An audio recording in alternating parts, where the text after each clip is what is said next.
I know a lot of this might be true for many of us nowadays, but what happened to me when I first moved here was sort of a similar scenario. Things had gotten expensive. I think only two of my friends actually had stable jobs, and even they were worried that they lose them at any moment. I used to work in sales, like a calling center, but more on the customer service side of things, and had even moved up in the ranks to become shift leader at the company. But that job was long lost after everything went down. Suddenly, people weren't signing up for additional cable services anymore. It was my friend Miriam who first told me about it. She had been making some money by working at one of the rich neighborhoods in the area, along with her husband, who both did yard work, pool maintenance, and cleaning services. My husband at the time was worried for me, thinking it was risky to go by myself into houses of people with strange habits. Rich people are into weird things, he would say. At the time, we still used calling cards, and the way we would keep in touch was to check in during lunchtime through public telephones and by borrowing phones from wherever we were. I had just learned how to drive, and my license was still stuck on the piece of paper that was mailed to me. The car we shared was in and out of the shop all the time, but we had gotten a good streak of luck and nothing had gone wrong in a while.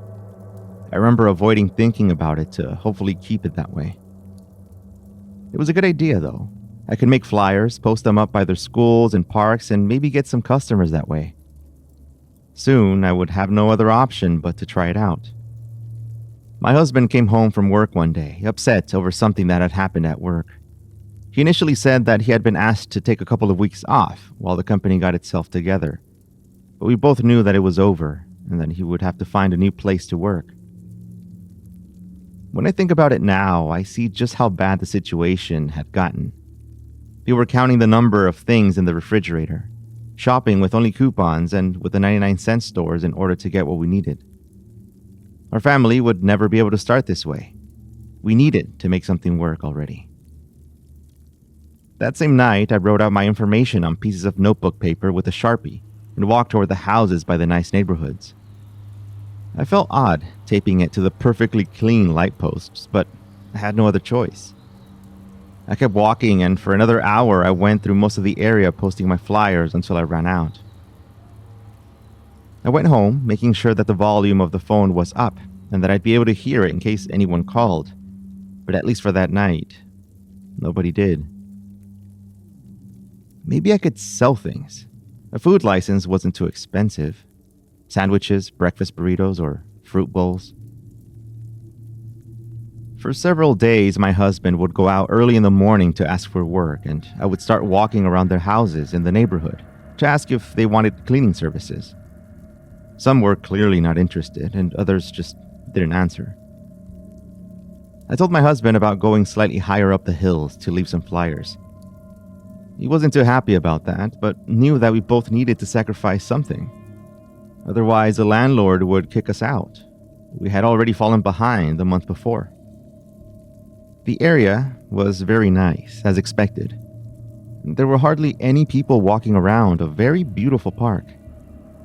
I parked the car and grabbed the roll of tape and then started walking toward the area where the benches were, when I spotted a short woman holding a bunch of balloons. It looked like she was struggling, dragging a large wooden sign across the street, her high heels clacking against the perfectly dark asphalt. She looked at me, smiled, and shouted, "Someone has to have the money for a house, right?" Letting out a sudden nervous laugh, hoping that I would get the joke. Everyone needed help. I walked over to her, offering to help with the sign. It was for an open house just down the street. "Or someone just needs the money," I replied, without realizing how snarky I sounded, saying it out loud. She started laughing loudly, right there in the middle of the street, nearly dropping her side of the sign while I helped with the other. We made it across the street and she opened up the sign. The balloons had been safe all along, tied securely to the hinge of the stand her sign was on.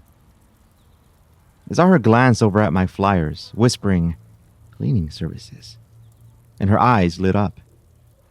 "You clean houses? Can you deep clean also? We can rent machines if you don't have them," she asked, in a rush. I think she could tell that I was new at this. "Yes, I clean. What do I do?" My voice was following her quick pacing. She told me about the house she was doing the open house for. that the owners were confident they were going to be able to find a buyer in one day, and they were very serious in saying so, and that they needed to sell as soon as possible due to them needing the money for another place out of state. The open house is tomorrow, and they need someone cleaning in there tonight. They had found 2 people, but they both left, and the other person they hired never showed up. I think the guys creeped them out. Oh, here was the thing again. My husband always talked about rich people and their strange habits. What had they done in there? That was my first question. The woman was about to keep explaining, but I cut her off. Yes, I'll do it, I interrupted. We got to talking a bit before walking over to her car. I told her about the things that I had, and she gave me a list of what I needed, saying that we could go rent everything now at a nearby hardware store and bring it back to my car. Basically a high-powered vacuum, a floor cleaner, and stain removers. I've never used a floor cleaning machine, but I agreed. This woman had come out of nowhere. Andrea was her name. And just as I was thinking it, she turned over to me and said, "Geez, am I glad I ran into you here. I was about to do the cleaning myself.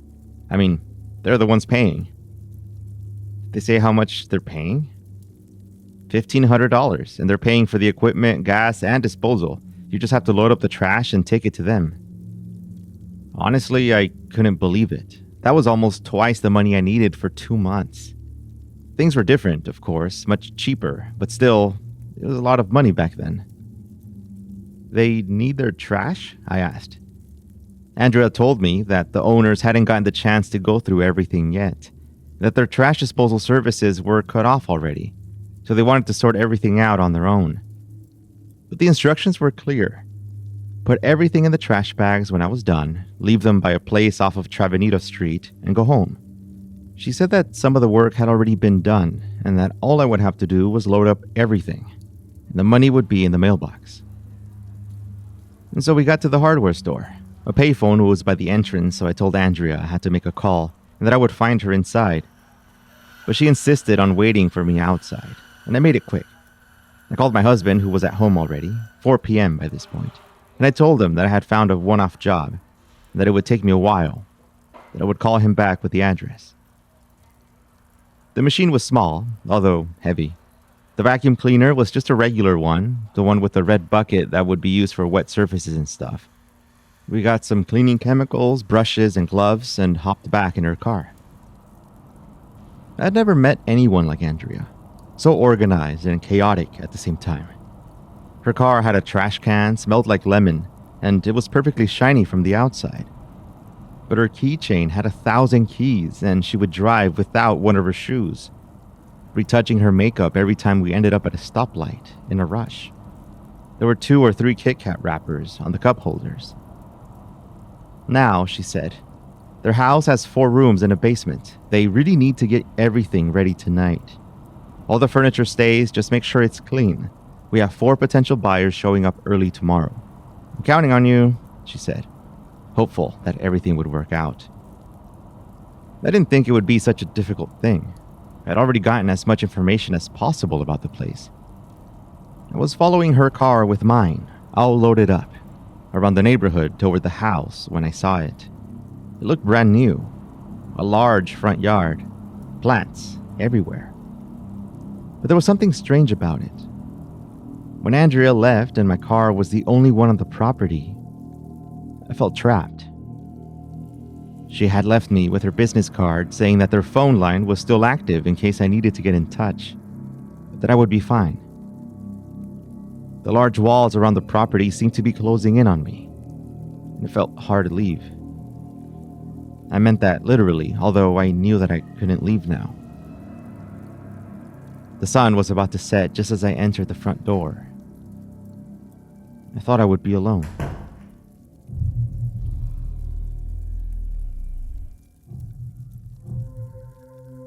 I stepped into the living room. The furniture there had already been set up. It had been placed there by Andrea to make it look nice for the open house visitors.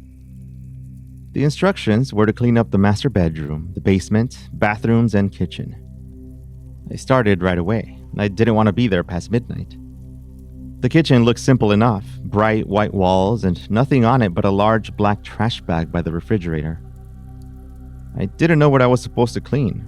The counters were shiny, and the refrigerator had Diet Coke and water bottles on the top shelf, orange juice at the bottom.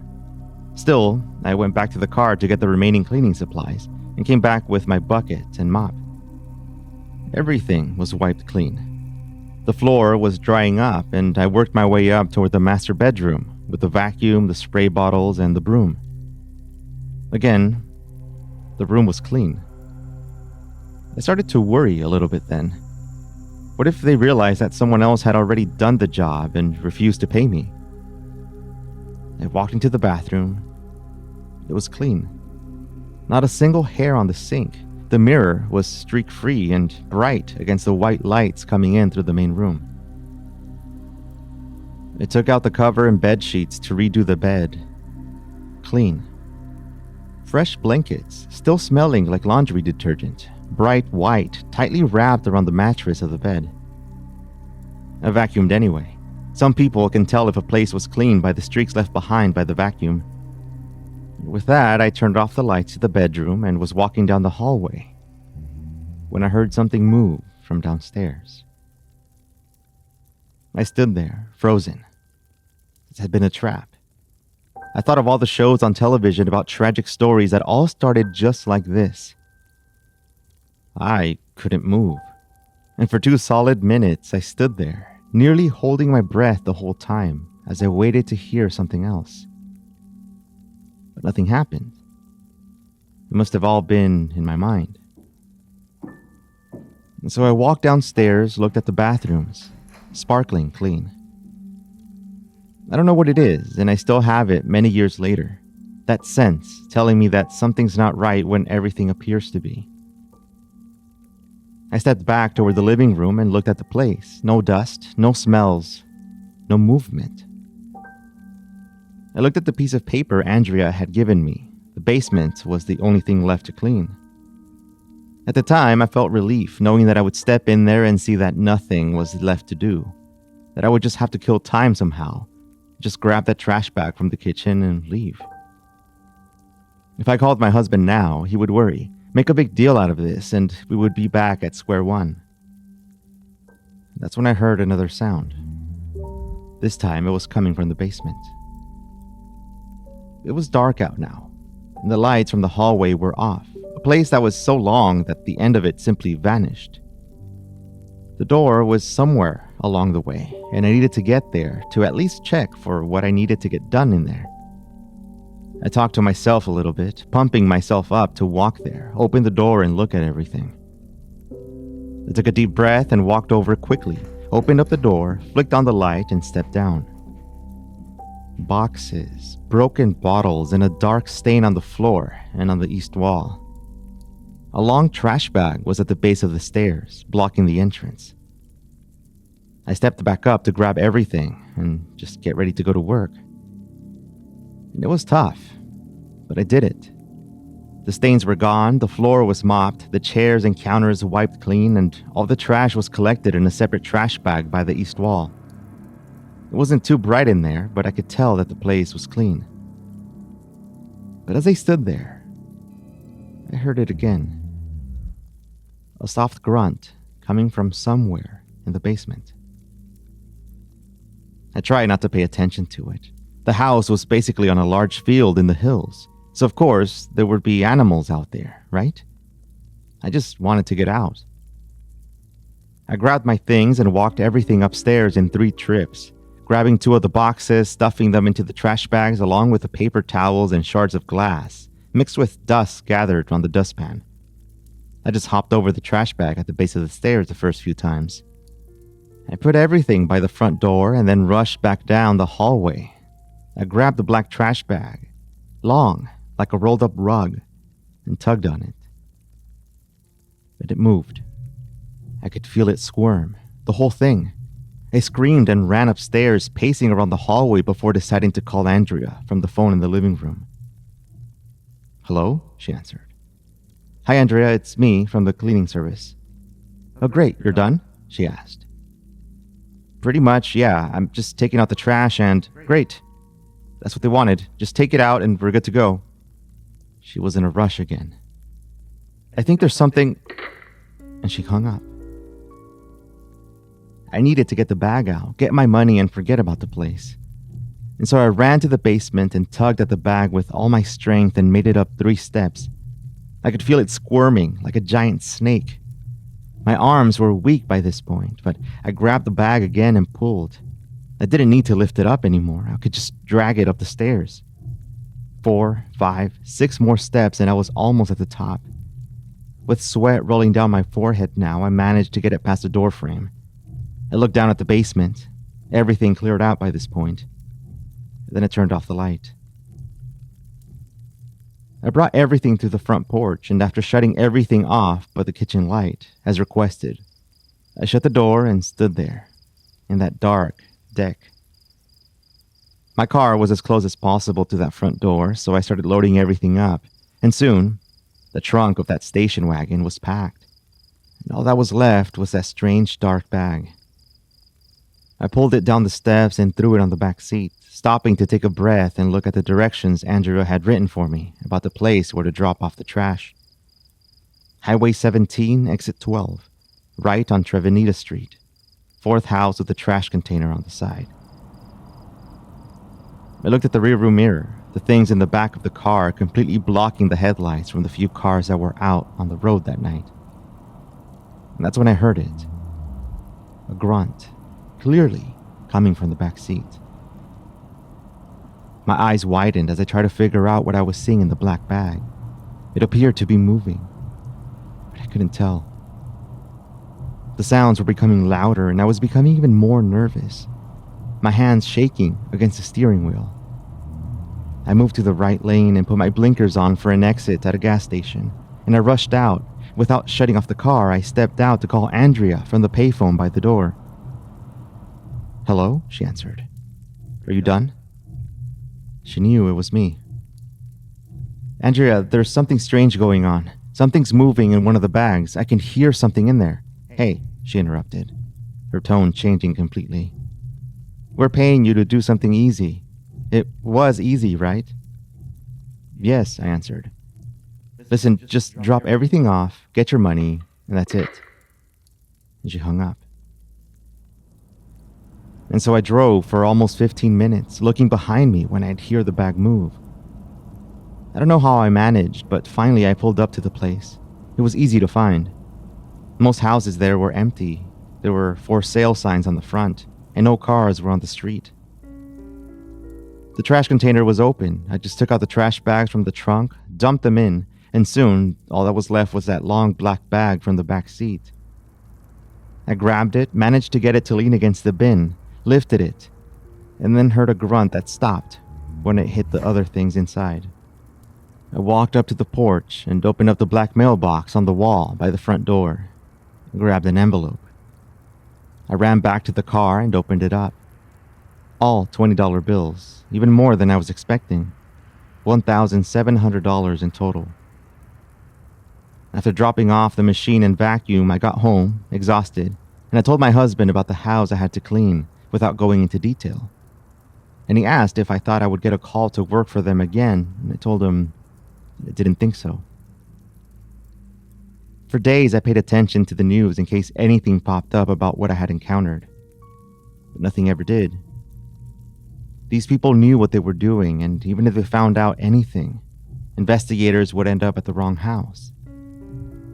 Still, I would wake up in the middle of the night, hearing the grunts from the thing in the black bag. I imagined hands reaching out to grab me from the side of the bed, and I would have vivid nightmares of that basement, lit up with candles, men chanting around in a circle, until one of them turned around to look at me right in the eye. Thankfully, those nightmares eventually stopped. I received a few calls in the weeks that followed. More cleaning work, normal this time around. Low pay, but consistent. Until one day, my husband passed me the phone for something about a job. It was Andrea. And excited, she asked me, "Up for another open house?"